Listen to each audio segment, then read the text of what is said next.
Thank you for joining us for the second installment of this seminar. Jessie Biaggi, I am co-chair of SSALD, which is our PTA group for families of kids with learning differences and disabilities. And we partnered with Parent Edge to bring this because this is a hot topic. How do I help my kid develop executive functioning skills? How do I work with my kid to help them be more successful on their own? And so this is what came of that, and this is installment two. I do also want to pump, we have Community Day on Saturday, which is SSALD's large event of the year. And we have food trucks and bounce houses and adaptive bikes and touch a truck buses, all the things. And it's built for families of kids with different disabilities or learning differences, but it's open to everyone and it's free. So it's at Northwood Elementary from 11 to 3. So stop by for Mexican or wood-fired pizza and to show support for these families. I will now introduce Michelle Ritter from Parent Edge. Well, welcome everyone. Thank you for joining us. We are excited to have Mike McLeod back. Mike is with Grow Now ADHD. He's a national, international speaker. He is also a co-host of the ADHD Parenting Podcast. So if any of you have tuned in there, you have heard Mike. He's the author of the Executive Function Playbook and the Executive Function Playbook in Action, and has lots of experience and is ready to share part two of executive functioning at home. And we look forward to some tips and tricks. I loved what you shared last time with the picture of the bedroom. I am already thinking of ways to utilize that in my own home. So looking forward to more of those great tips. And I'm going to turn it over to Mike. Awesome. Thank you guys so much for coming to our second installment here of talking about executive functions and really reframing everything based off of the most up-to-date research. And last week, as Michelle said, we had a really jam-packed hour, maybe even too much information for that hour. So I definitely want to give a nice shout out to Jessie for taking time out of her week last week to share some feedback that, from the last session. Because, overall, looking back on it, it was probably a bit too much for that hour overall.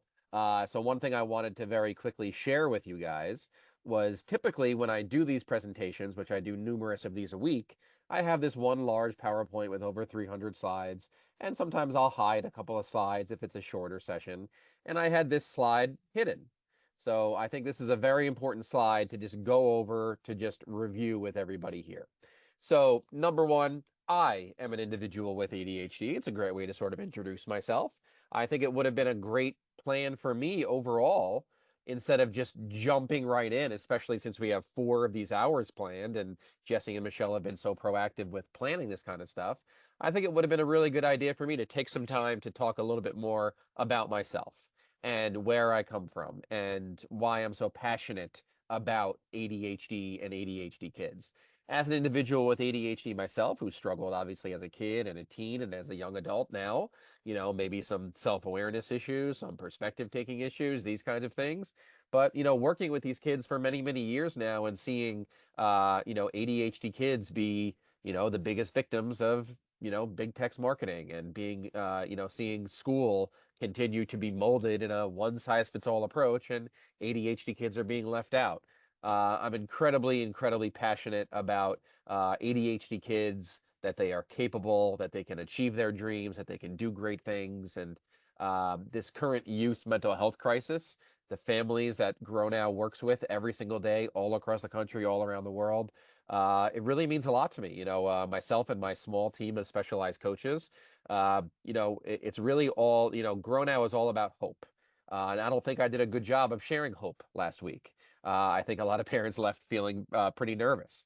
So that's my responsibility, and that's something I apologize for, was not allowing you guys to leave feeling hope, because that's really what you guys should be feeling, because we know more about ADHD now than ever before, than ever in history. We know that it's not an attention disorder. We know it's not hyper kids who can't sit still. We know it's not inattentive kids. And we know executive functioning is not just a school-based organization and time management. So with all this information we now know from all the great work of Dr. Russell Barkley, Sarah Ward, George McCloskey, parents have the information they need. It's just we're also in the digital era of information overload. And I think kind of what happened last week, I think it's sort of a microcosm of what's happening to parents these days. Yes, we're in a youth mental health crisis, but let's be honest, we are in a parenting crisis. And it's impossible for parents to hear someone talking about parenting and child development and not feel like that person is speaking directly to you. Last week was a lecture about everything. So like here we have nothing is one size fits all. So that number two bullet there. Autism is a spectrum-based disorder. We know this. You have kids on one end of the spectrum that may be nonverbal, that may need lots of support, lower functioning, that kind of stuff, all the way up until higher functioning, where you would never even know they have autism, or they've been diagnosed. And guess what? It is the exact same thing with ADHD. The second you take a one-size-fits-all approach to ADHD, the second you pay money for a curriculum or anything that's not specifically fully personalized towards you, you've already lost. If you go to the Grow Now website and you learn about our executive functioning coaching, it's always based on the student's individualized plan. And the parent coaching, parent training, it says right there on the main website, fully personalized parent training. Because the second you take a one-size-fits-all approach, it's not going to help, because every single kid is different, every single family is different, every parent is different, your resources, your values, your interests, your goals, your concerns are always different. And last week was a PowerPoint lecture. So obviously I was just discussing the majority. I was really discussing the 50.0001% of kids with ADHD. So a lot of what I discussed last week may not even apply to you at all, because your child is a unique individual.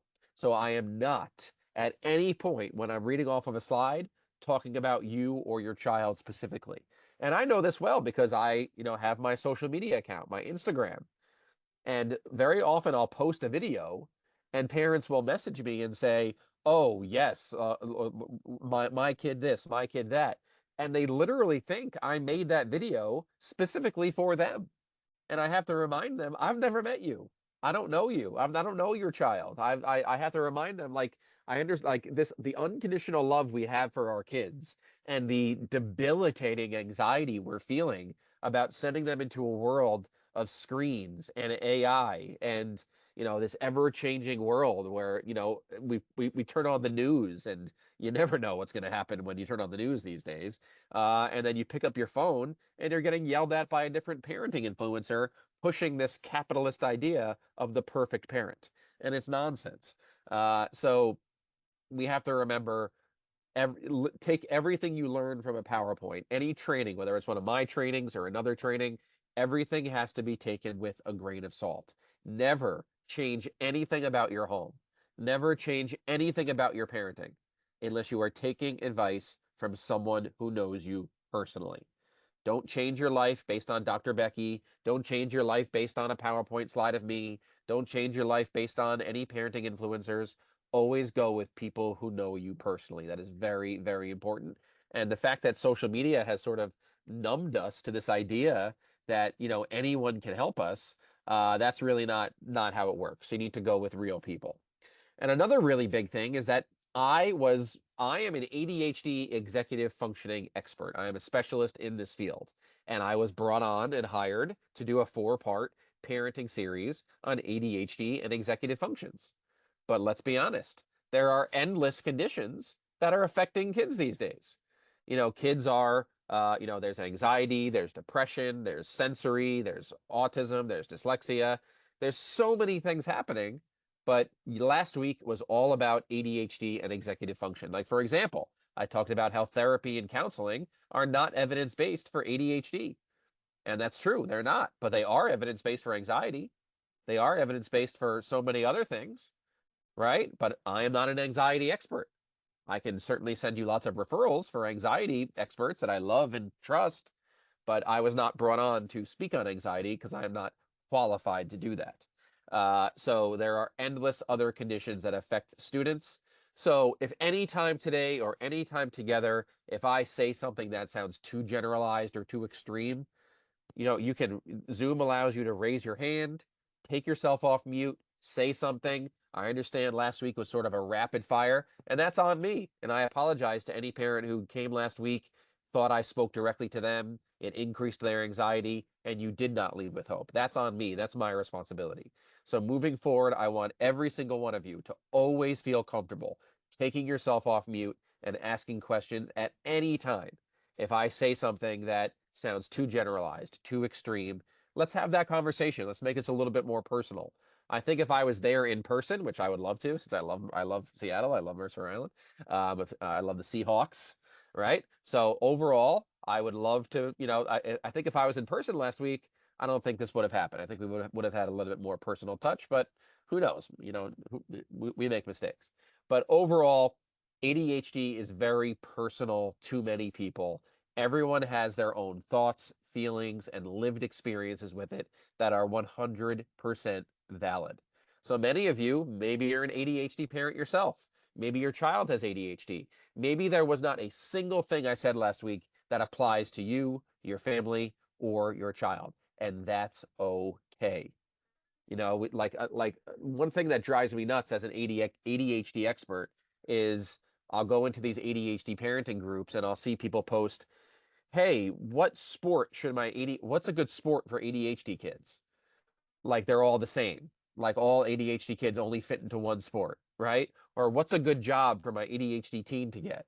Like I understand the question, you're kind of looking for help, but they're all different. I in my career I've worked with ADHD kids that do literally every sport and literally every single summer job. We have to remember ADHD does not define these kids. It's just a medical label. They are who they are first, and ADHD is just describing their brain a little bit. It does not define them. So maybe things I said last week did not apply to them at all.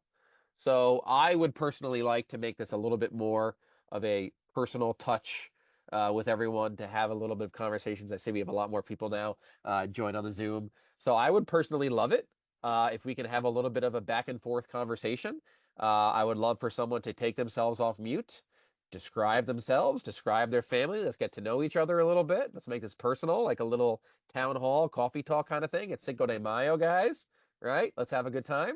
Take yourself off mute. Let's have some fun. Let's get to know each other. And you describing your child, you asking a question will naturally lead me in to those great practical strategies for everyone to get ahead of.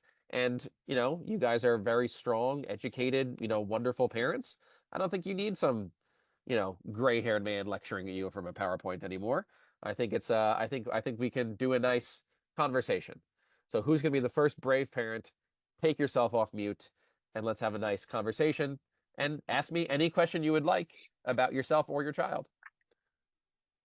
Well, Angela, I actually, yeah, maybe it was a little bit of a fire hose experience last week for Yeah, some. sure. Um, I'm I probably am not necessarily in that boat. I've got two ADHD kids, a sophomore in high school, a daughter, and then a fifth grade boy. And right now we're working with our fifth grade boy because it's the first time I've raised a boy, and I've got three daughters above. And I'm like, my other daughter with ADHD presents very differently. Yep. And she actually was in the background. She was like, Mom, XYZ about, I don't have that. And I was like, I don't think you do, but I actually really appreciated your relabel of ADHD.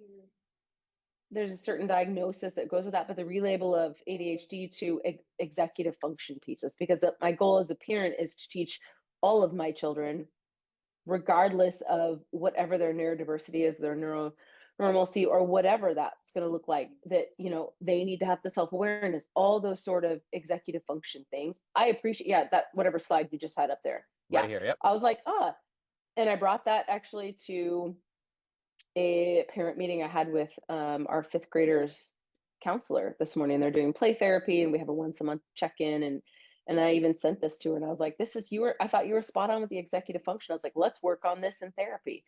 And we're starting to work on some of this stuff, because I don't want to just be labeled and be like, oh, I have this set of challenges, but I would love to have my child work through it and feel like he's empowered. So yes, it was a fire hose, maybe for some, but I appreciated it because I'm kind of that nerd mom that looks at that. So that's why I'm back. I'm like, let's see what else he has to say this week. Nice. Awesome. Well, thank you so much, Angela. That was awesome. So so you have a 5-year-old son with ADHD, you said, correct? A fifth grade son. 5th grade He's son. Sorry. 11, the Yep. fifth grade son. Cool. And he would probably have more of that classic presentation of hyperactivity, et cetera, et cetera, et cetera. But our daughter looked very, very different than that. She was the one who like held it all in at school, and then it went, "Blah." Not Yep. that one that's jumping, that's the 8th grader. But it looked very different. And, I Yep. was just talking with the therapist this morning at my check-in for our 5th grader, and I said, it the idea that we can work on this self-awareness or this or that, and he may always have impulse challenges, but at least we can bring that his attention. He doesn't feel like it has a deficit. It's like, hey, this is going to be my challenge, and all right, I'm going to maybe need to work with impulsivity like other people are going to need to work with something else, but it doesn't make him feel like he's less than in any way. And Good. I appreciated the reframe of the ADHD diagnosis. Awesome. Yeah. So in terms of your 5th grade son, obviously we also talked about the 3 separate zones of executive functioning: academic, home, and social. So your 5th grade son, let's break this down. Out of these 3 Yeah. zones, where are your biggest concerns? I think the social is Okay. interesting. Okay. He So doesn't, I mean, yeah. yeah, I mean, like, he's pretty tender and sensitive kid, like, well, let me give you an example. We were talking about the other night. He said, "Oh, so and so says you don't have any friends," and I just didn't want to invite them over to our lunch table because I thought that I would get distracted, and then that whole group would get distracted, and I would get in trouble. But so he takes something to heart that was maybe off the cuff Yep. because he's been the distractor or whatever. Now kids are in that social norming phase where they don't necessarily want to be in his group because they know he's going to distract them, and that's going to be a problem, and someone's going to get in trouble. So there's a lot of tenderness that comes from the social of not understanding why kids are saying that or being abrupt and rude, and then the lack of self-awareness in understanding how he's responding, how that's probably abrupt or rude, and arming himself to put that thick skin so other kids don't want to be around him. Does that make Yeah. sense? So I think Oh, that rolls like 100, yeah. in that social norming thing that happens at the end of elementary school, he's experiencing that now, and that trickles into academic, it trickles into home stuff. But the social and awareness of like, I'm feeling this. Did they mean that? They were joking. I don't know. That was really hurtful, but I put on a bristly thing because I wanted to look brave and not show them that I was hurt. The things we do and as human beings to protect ourselves, There you right? go. Yeah. So So, I describe the social executive functioning deficits as really as the true heartbreak of ADHD. mhm, These ADHD boys and girls are so incredibly socially motivated. It's one of the number mhm, one goals in their lives mhm, to just be accepted and to be in a friend group and have these experiences.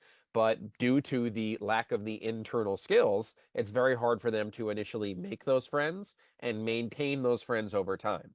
And we cannot, underestimate this in any way, shape, or form, especially to ADHD kids where we're always looking at overall quality of life. It's food, water, shelter, relationships. And this is where a lot of the screen problems come in, why I'm so passionate about screens. Because part of big tech's marketing is, get them a phone, get them Roblox, Fortnite, Minecraft. It will help them make friends. So any loving, unconditional parent that sees their own child struggling socially, every single parent wants their kid to be socially desirable, socially accepted, whatever it may be, and socially successful. So they see their child struggling socially, and in their mind, hey, yeah, let me get them a phone, let me get them social media, let me get them games, and it ends up having the negative, the opposite effect where all their relationships then become virtual, which are, of course, are not real relationships. So we have to look at social executive functioning overall. So when it comes to social executive functioning, number one, we have to understand perspective taking skills and what kinds of thoughts and feelings am I putting into other people's heads. And let me find this. Let me see if I have this document that I use here to help in terms of social executive functioning. So we want them to really understand overall exactly what's happening in their minds. I think it's this right here. This might be helpful, and I'll be sure to share this with you guys so you guys can have it to help them understand perspective taking. So here is one of the, for a perspective taking worksheet to do with, that we may do in a executive functioning coaching session to, it's the figure outer, clutch, cringe, can't see the thing right here. So it's all there. It's a clutch thing. So it's my words and behaviors. I played Connect 4 with my cousin Madison, even though I didn't feel like it. Did my words, behaviors give them clutch, neutral, or cringy thoughts about me? Clutch, because I did a fake out to make Madison happy. So teaching them sort of that social fake out where you're not, being congruent with your true self, but you're doing it to appease others for social reciprocity. A big part of maintaining social relationships that can be very hard for ADHD kids. What did they say because of their thoughts? She was happy, and Aunt Lisa said that was really nice of me to play with her because she knows I think little kid games are boring. How I felt good and bored because Connect 4 is boring. Should I do anything different next time? Nope, because I did it correct and gave the clutch feelings. So that's one example of doing it, is using sort of that language that kids understand of clutch, cringe, or neutral feelings we may give each other. So the lack of the internal skills, the lack of self-awareness, the lack of self-regulation, how it causes them to have sort of these emotional impulses during social experiences where something may negatively impact them. They may feel like they need to one-up someone and sort of prove themselves in the moment. A lot of ADHD kids like to maintain control of play and kind of control the play environment, and it really turns other people off. So in so many ways, the lack of the internal skills become external during social experiences where the other people don't feel like the relationship is reciprocated. So, giving them very core language. I have a lot of that in my workbook, the Executive Functioning Playbook in Action. I have an entire chapter on social. So this one here, to really help develop those skills. So play therapy, obviously, every play therapy is different. Play therapy is not an evidence-based treatment for executive functioning. But if you have a great play therapist and you have a great relationship with them and you've been with them for a long time, that is, and you say like, hey, I want to work on some social executive functioning stuff, whatever it may be. I would say as long as you get a good amount of parent coaching out of it and you're in constant dialogue with that play therapist, and you know what to say to your child outside of those play therapy sessions, then you should see some pretty decent natural carryover. Does that make sense, Angela? Yeah, makes sense. It was an interesting conversation. Based on what Is that your you is had that your said son? last week. Was that your son right there? Oh, that is. What's up, There you dude? go. What's going on? How Can you hear doing? me? Oh, I don't know I if can we hear can hear you. you. How you doing, man? Hi. How are things? My name's Tristan. He said hi. Nice to meet you, Tristan. How are Hi. you? He said hi. How are Hi, things? How are things on the west? Dawson. How are things on the West Coast, dude? He said, "How are things to you in my ear?" That's what I heard. Oh, sorry. That's funny. Hi. Hi, Tristan. How are you? Yes. Meh. Can you hear me? Things are Meh. meh. Yeah. Nice to meet you, dude. Thanks for popping on. It was interesting. One of the things we were talking about in the play therapy is, and that he is finding like what he's really good at right now, because like racing car games is something he really loves, right? And that's a opportunity for him to connect with people. And I think we have a disagreement about real deep connection when it's online. And my son and I do. And so, talking about, well, he's really good at pattern forming and he's really good. So what about like a geometry dash or like chess, where he's really good at strategy, and that teaches him he can be efficient, has gained confidence that he is doing something well, but maybe not drive zone. Does that make sense? Yeah. It's a really interesting kind of conversation. We're discovering that through some of the play therapy is like what his superpowers are. Do you have him in like clubs, sports, activities, things outside of school? Yeah, baseball. We Baseball, gotta love work it. the boy, get him exhausted. I like it. Very My nice. husband, my husband grew up as an undiagnosed ADHD kiddo in the 80s, and we just called it the kinetic curse.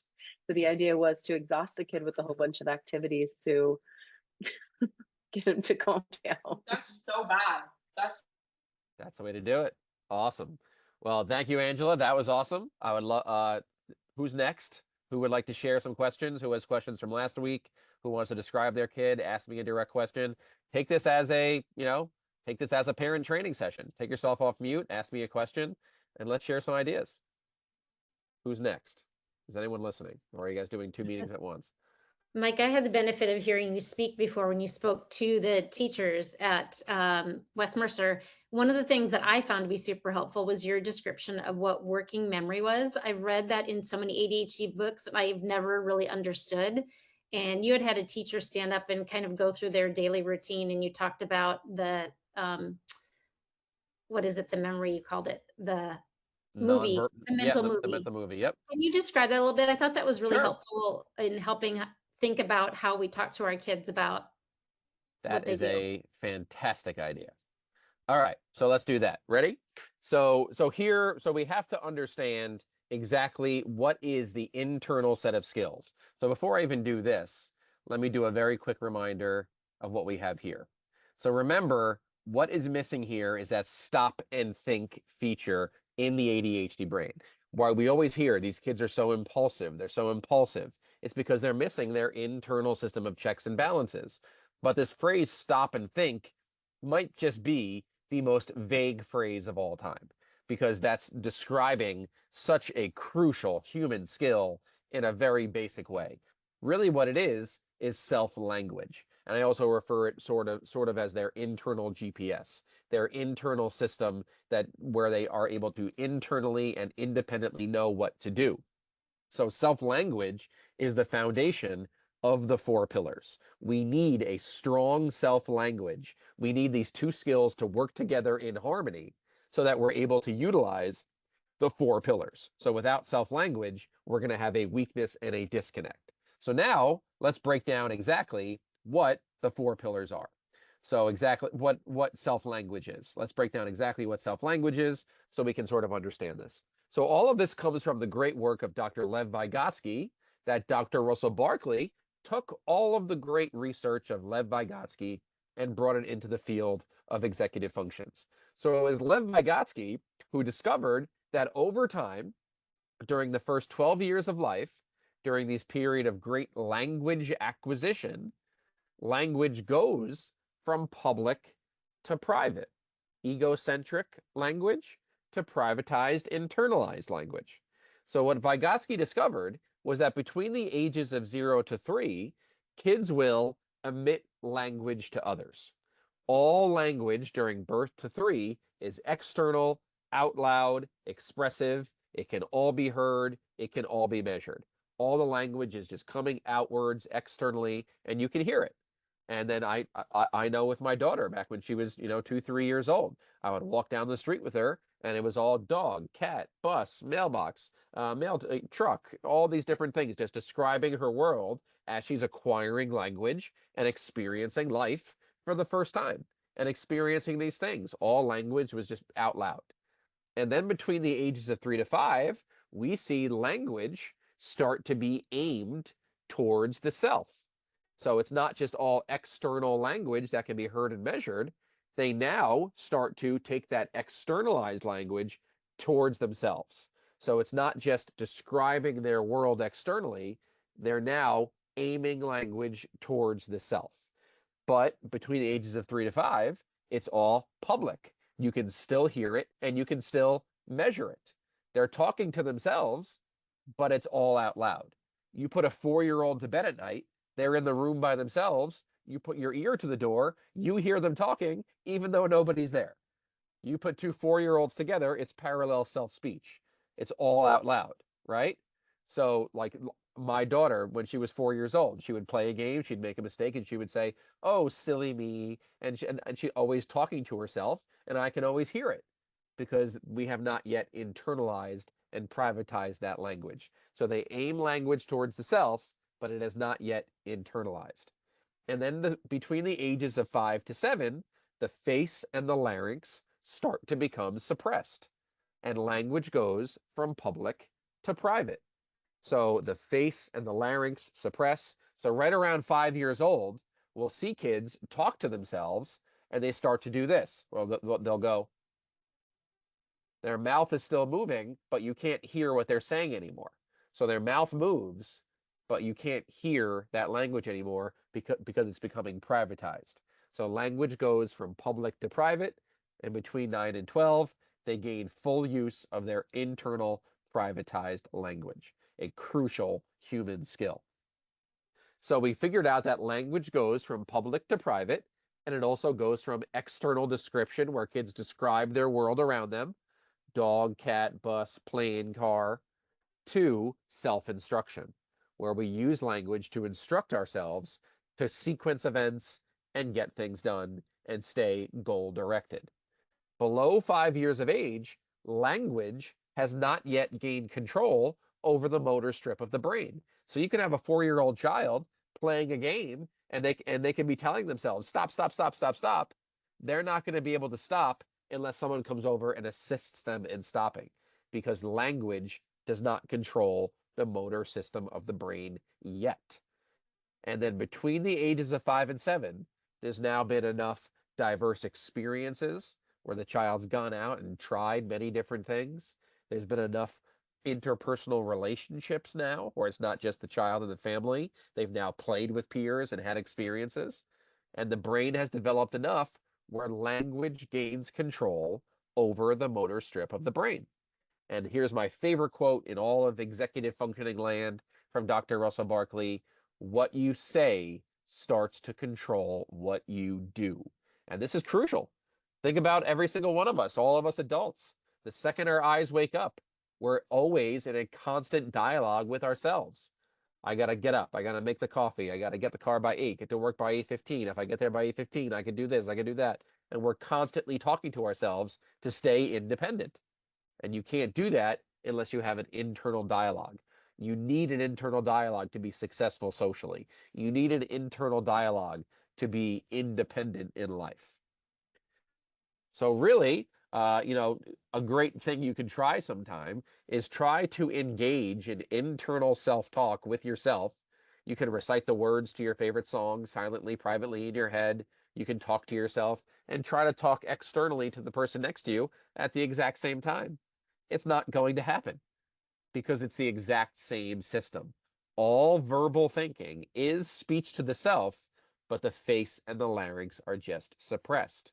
And we know this because Dr. Russell Barkley and his team did these fascinating studies where they placed little electrodes all over your cheek and all over your larynx, and they asked people to engage in silent, internal, privatized speech. And those little electrodes pick up those movements as if those words were being said out loud. So when you're talking to yourself silently, privately, your face still moves, your larynx still moves, but it can't be seen to the naked eye. Pretty fascinating stuff. And it's the exact same thing with visual imagery and sports performance. You can place electrodes all over someone's arm and ask them to visualize throwing a ball across the room. And they're just visualizing it. But those electrodes are going to pick up those impulses as if they did throw the ball.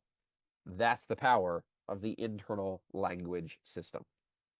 So as we acquire language, we acquire executive functions. So really, this is it here. These are the two skills that are weakened and disconnected in the EFDD ADHD brain: nonverbal working memory and verbal working memory.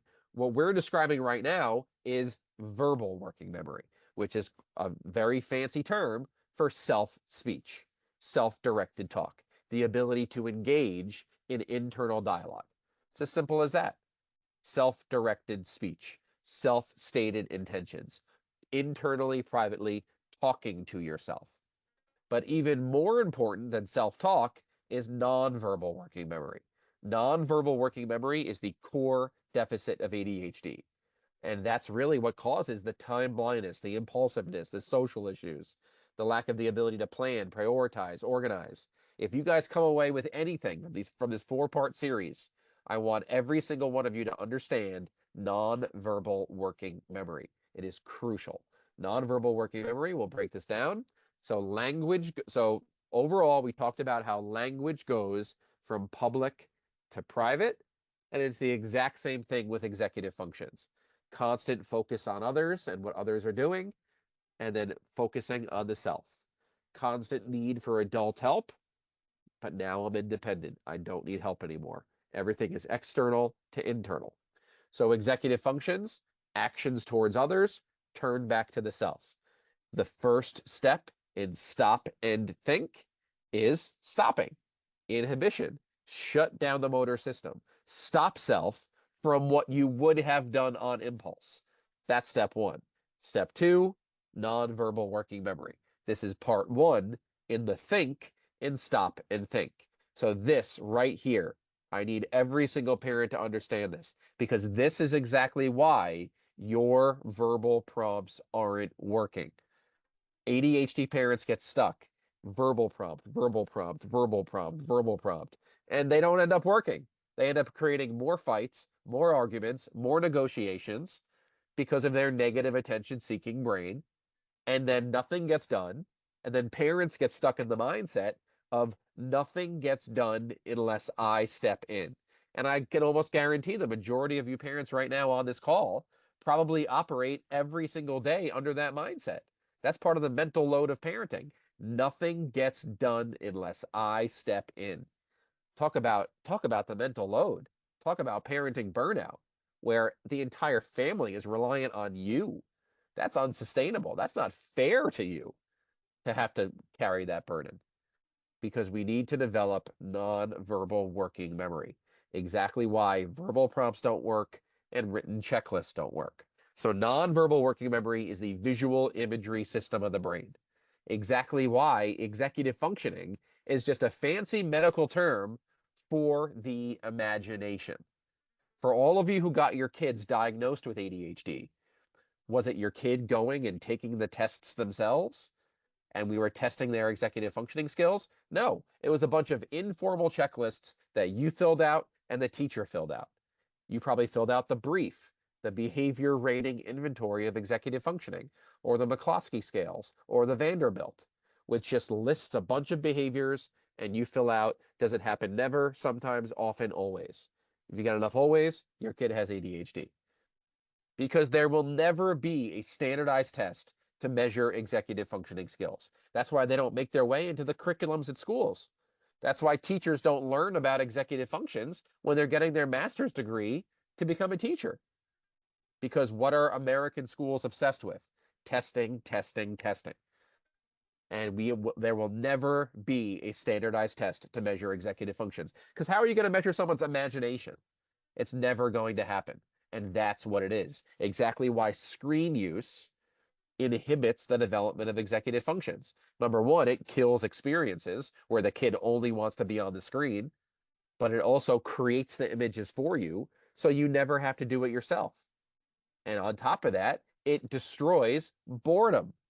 Boredom is crucial to mental health and child development. Kids have to experience boredom. And when a screen comes into their life, they're never bored again, because they have the world's greatest entertainment system in their pocket at all times. Constant access to the internet, escape the real world, escape struggle, escape boredom, and just go to the internet and never be bored. What do we do when we're bored? We use our imagination. We learn to self-regulate, and that's executive functions. So boredom is like going to the gym for your brain. So if any of you parents here have a kid who comes to you and says, I'm bored, I'm bored, I'm bored, then guess what? That means you're doing something right. That means that your house doesn't look like a casino with an Xbox, a PlayStation, a Switch, an iPad everywhere. And they're experiencing boredom. Boredom is healthy. Boredom is good. So nonverbal working memory is two aspects. And this is where the time blindness comes from. It is the ability to make mental movies of the past using your hindsight, re-imaging the relevant past, and learning from past experiences so we don't repeat mistakes, and gaining competence and confidence from past experiences, and also our foresight, where we make mental movies of what the future is supposed to look like so we can work towards that future. And that's exactly where the time blindness and the instant gratification brain comes from. because the hindsight is missing and the foresight's missing. They're stuck in the moment, which is why they're looking for dopamine in the quickest way possible, which is screens or conflict. But we need them to be able to remember, hey, I remember last week when I studied for a test 3 nights before the test, I felt really good about it. So maybe next time I have a test, I should study before the night before. Or I remember last week, I had a really bad morning routine. It really upset mom and dad. Plus, I was late for school. I didn't like the way that felt. So I better speed things up in the morning and stop dilly-dallying. Remembering the past. Forecasting into the future. If you're sitting downstairs with your child and you say, go upstairs and clean your room, they're going to open the door to their room and get distracted by the first shiny object they see. They're not going to clean their room because what has to happen before they ever even open that door? They have to have a mental movie in their mind of the future of what their room looks like when it's clean. So they can walk in there and work towards that image. That's that foresight.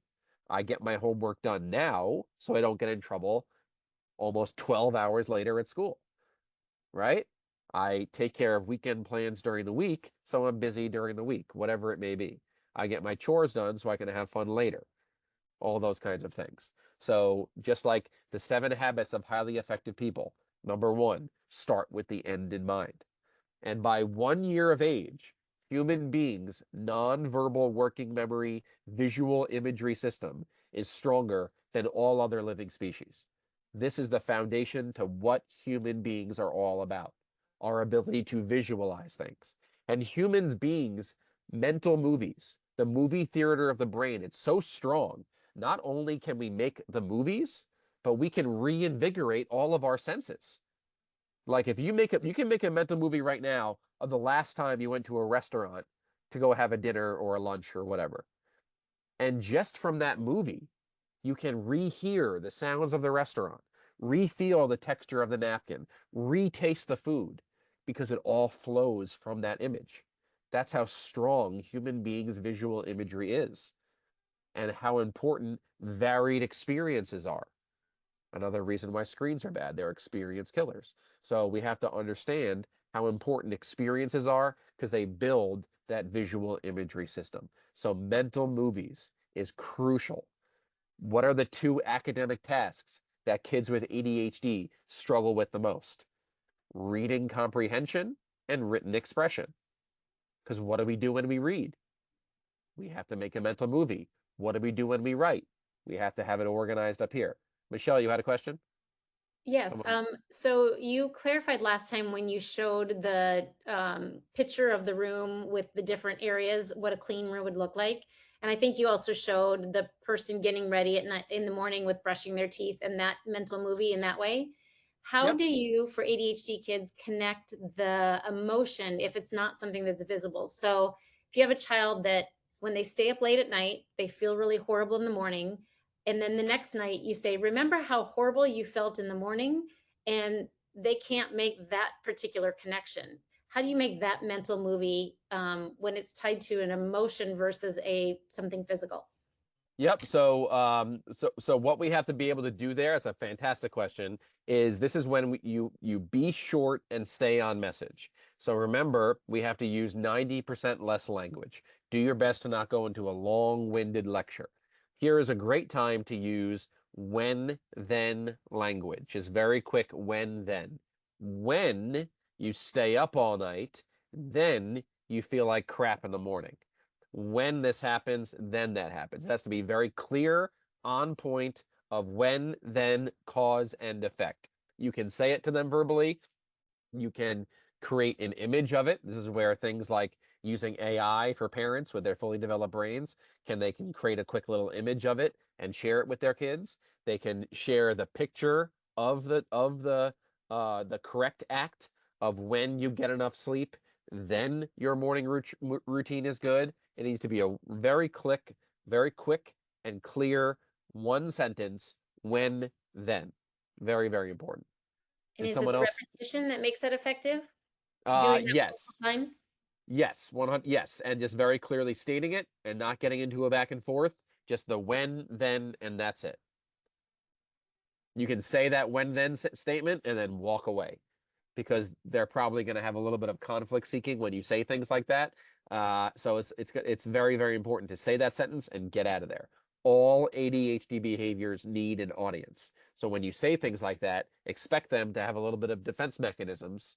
So just make that statement and get out of there. And we have to allow them to experience life and build those connections themselves. If you're looking for a quick overnight success, then good luck. That's not parenting. Someone else had a question, I think. Yes, Leslie Yep. Malacotti has a question. Oh, Leslie? nice. Oh, hi. Sorry, I am on the phone browser version. I couldn't figure out how to raise my own hand. I think, I guess it's, I mean, it was maybe a little bit answered in your answer to Michelle just now, but yeah, I guess where I'm struggling is, um, I have a seventh grade daughter with ADHD. And like last year, I tried to really just let her sort of like fall on her face a little bit, especially like schoolwork wise, right? And she definitely ended up with some grades that she was not happy with in classes where she really knows she could have done better.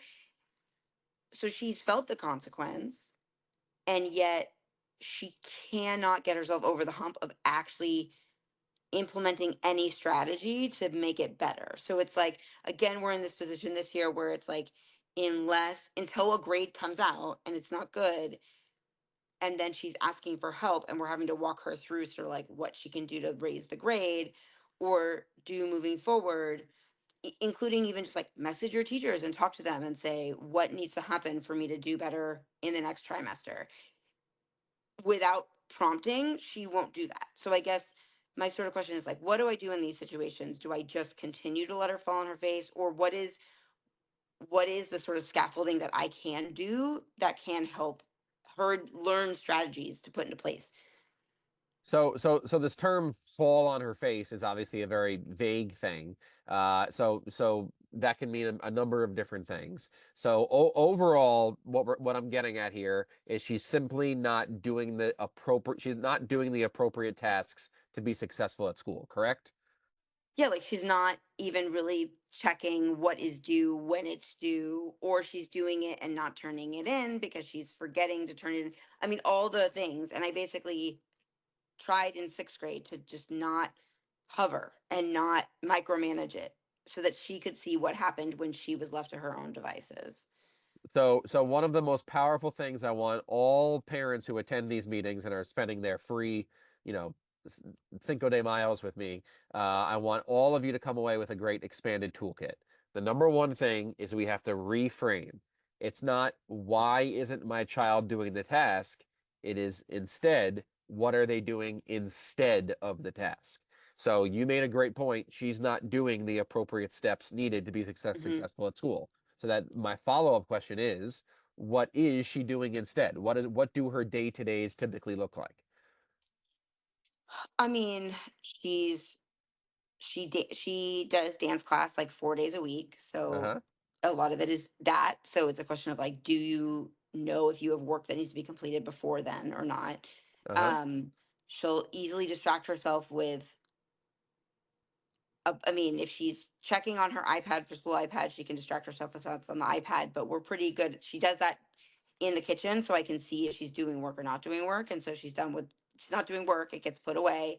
But she'll distract herself with a book or listening to music or Legos I mean, she'll distract herself with anything. She'll just not even make herself aware of what is that she should be doing work, if that makes sense. So she doesn't have like a phone or other screen she's distracting herself with. No, we have a cell phone that is our house phone that lives in the kitchen that we allow her to like I love it. check for messages at certain times to communicate Love with it. friends. And she has a personal iPad, but it lives out. It's docked outside the room, so we know what they're only allowed to use it when we give them time to use it. Does she have an IEP or 504 at school? She does not. Do you find that she has a good relationship with her teachers outside of just academics and lecturing and grades? I mean, I think it depends on the teacher, but yes. So one of the issue, obviously, when it comes to ADHD and executive functions, the biggest enemy is anytime there's a delay. And most of life involves a delay, a delayed consequence. So not getting your work done on a Monday, you might not see the negative impact of a grade for 3-4 weeks down the road. So that's a delayed consequence. So as Dr. Russell Barkley says, if you want to see an ADHD child or teen fail, put them in an environment with no consequences. So she's probably not. So this concept of just let her fall on her face, sure, but you used a very key word earlier, which is the scaffolding. We need to make the consequences a little bit more apparent. I would start with more one-on-one meetings with her teachers, where she has all these different teachers, all these different material, all these different learning styles. I would personally reach out to the school, because I don't think she's at the point yet where she's going to self-advocate for herself to get these meetings. I would work where she's having more, it could be 5 minutes in the beginning of class, 5 minutes at the end. A lot of teachers have office hours. A lot of teachers say you can come see me during lunch periods or your study hall, whatever it may be. We have a lot of what's missing in schools is the relationship aspect of it. And that's one of the big downfalls of Chromebooks and EdTech and things like that. But just in general, I would work to have her have more one-on-one meetings with her teachers, so they can start holding her accountable. Because the last thing we want is for you, the mom, to take off your mom hat and now you're basically a school employee when it comes to your daughter, because that's going to be a mess. And the more you talk to her about school, the more she's going to not like school and have more negative emotions towards it, because she's at school all day long, and now I come home and my mom bothers me at school. So number one, I unbelievably applaud you for having for your cell phone policies you have at your house. That's incredible, incredibly strong parenting. I love it. And number two, the fact that you have these self-regulation skills to even allow your child to fall on her face. That's fantastic. There's a great book called The Gift of Failure by Jessica Lahey, one of the best parenting books you will ever read. And it's really true. And you're doing it naturally. And I applaud you for that. That's fantastic. But the only issue here is that due to the executive functioning challenges and the delay of the grades, like someone asked, like Michelle asked the question earlier, how do we make the connection between the emotion and the choice? That's exactly what's happening. So the grade is happening so much later, she's already forgot what she did to earn that low grade. So we need more immediate consequences in the moment, where if she's getting a grade below a certain grade, maybe that triggers a one-on-one meeting. Maybe she has to stay after school. Maybe she has to come in early. Maybe she has to come in during a lunch period. We need the school to hold accountable. And from all the teachers I've met when I was there, I think they can definitely accommodate that. Thank you. But overall, I must say, you are doing far more right than wrong. And you have a lot to be proud of. Thanks. Seriously. Frustrating when it doesn't feel like it's helping. And that's the thing about parenting. Parenting is that one phenomenon in life where you feel like you're failing every single day. You feel like you're falling behind every single day, but you are not. Parents today, if anything, are doing too much, right? But that was some beautiful stuff. That was beautiful. That was fantastic. And also on top of that, in dance class multiple days a week, getting them out, having varied experiences. That's some really, really great stuff. And grades and homework never define your child. That is very, very important. Executive functions are a much greater predictor of success than grades and homework. We want parents to think that your child's GPA is going to define them for the rest of their lives. It will not, I can assure you. Mike, I appreciate that message, because we find in our community sometimes the grades and the standing take precedence. And I just put in the comments that the self-driven child authors talk about that the homework shouldn't be more important to the parent than it is to the child. And I love your suggestion of asking our educators to say, will you partner with me? Because I often found too, once the child gets home from school, trying to say like, why didn't you get your homework done in third period? That time has already happened, and it's hard to like get them back into that mode. The one question I think, that Leslie brought up too is, I'm assuming a lot of folks on this call also then see their ADHD child feel such anxiety and guilt that they didn't get something done they knew they should have, but they don't know why they didn't do it. And so as a parent, it's also hard to manage, which it sounds like Leslie was talking a little bit about that. All of a sudden they realize they didn't get it in, and then they're so stressed and anxious. And so as a parent, how do you pick up those pieces and help your kid keep moving forward? That's um, a Yeah. difficult piece, I think, of having a neurodiverse child. Yeah, and then there's another great book I recommend to you guys called The Homework Myth. It was a long longitudinal study on, does homework actually help with information retention? And guess what, guys? It doesn't. Homework is stupid. I'm not a big fan of homework because it doesn't really help with information retention. I think kids should be playing, they should be socializing, they should be out riding bikes, they should be kids. And, I'm talking 18 years old, 17 years old, all those different things. They're in school all day long. They should come home and relax and, be kids and do things socially. So homework is definitely, number one, is not a major impact of your child's success. And number two, homework completion and homework success is in no way, shape, or form a reflection of your parenting or a barometer of your success of your parenting.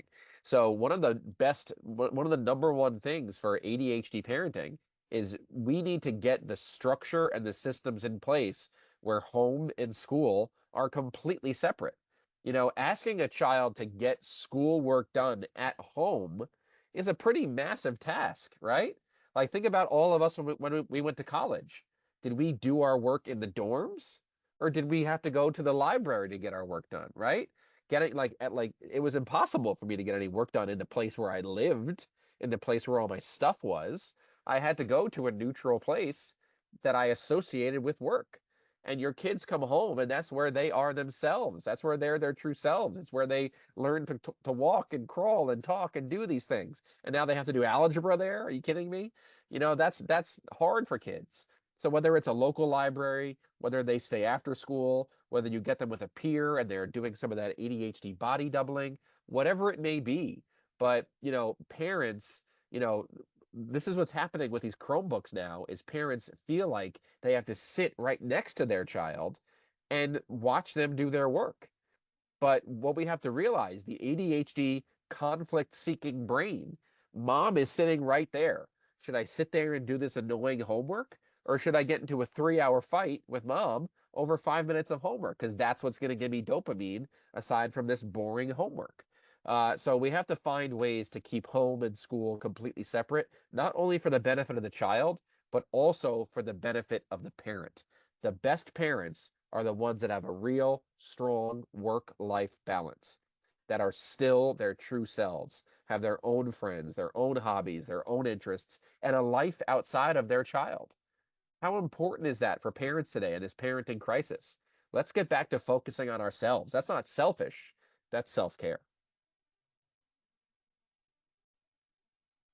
Mike, there was a question, you may have addressed this, but I just want to make sure, that was asked in the chat. It said, can you talk about the nonverbal pyramid you showed last time on your slides and tools to use at home so parents can stop negging kids to do all the things, which you've touched a little bit on, but I wondered if there's more in that slide. I don't recall the pyramid.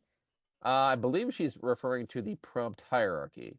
So let me play that. Give me 1 second here. So the prompt hierarchy is the hierarchy of prompts from most dependent to independent. So this one right here. So this is the prompt hierarchy, where the bottom of the prompt is dependent, fully dependent, and the top of the prompt is independent.